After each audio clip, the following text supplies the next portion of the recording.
I wanted to create a kauri forest, not a plantation for felling. And I'm with Glen Riley, who's not going to be planting regular rows and columns of trees. Glen, what's your company, and what does the company do?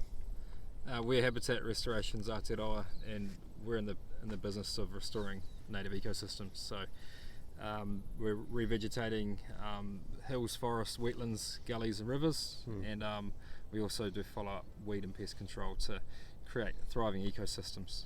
How many people are involved in the work? At the moment we're a team of 10 people, so we started off with the two of us, and we've grown over the last 4 years to be sitting around 10 people in our team. And what's the split between work that you might do for local councils and work that you might do for private farmers?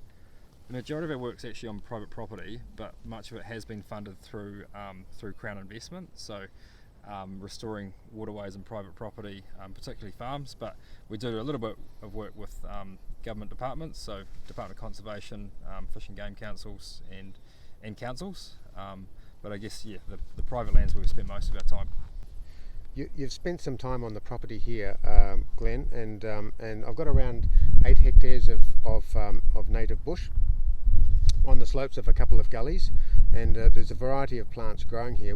What have you noted, and what's their condition? Yeah, when we took our first look, we got pretty excited pretty quick.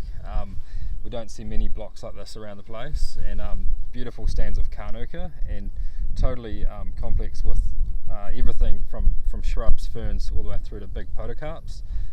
So yeah, it's pretty exciting to spend time in there. The more time we've spent, the more we've discovered, and the deeper we get, the more intact it is. And on rolling country that's currently pasture, we talked about contour planting rather than rows and columns of trees. What is contour planting, and what will be the result compared to a block that's planted for milling? Yeah, we don't believe in straight lines, and neither does nature. So we're following what the land speaks, and following the different conditions between wet, dry, making things as natural as possible.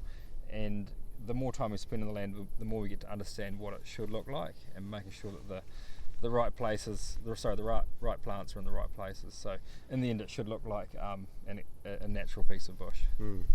There's some areas of the existing bush that I flew over with the drone when I was first out here in August 2022, and it has complete canopy coverage. In fact, the top of the Kanuka looks more like a broccoli plant. It's really dense. We're not going to get that with the nurse trees, because they're going to be about a 3 metre spacing, so that there's enough room for the kauri to be planted in between them. But what's going to happen to the nurse trees later? I guess the nurse trees, their job is to give the next stage the best start in life, and eventually the canopy will be the Kauri, and that's sort of what we're seeing at the moment with the other podocarps that are there. There's big Rimu, Tōtara, Matai and Meadow in there, so it's pretty intact, and I guess there'll be all sorts of shades and colours of a full diverse bit of bush. So there's no kauri in here at the moment because we're so far south. Yeah.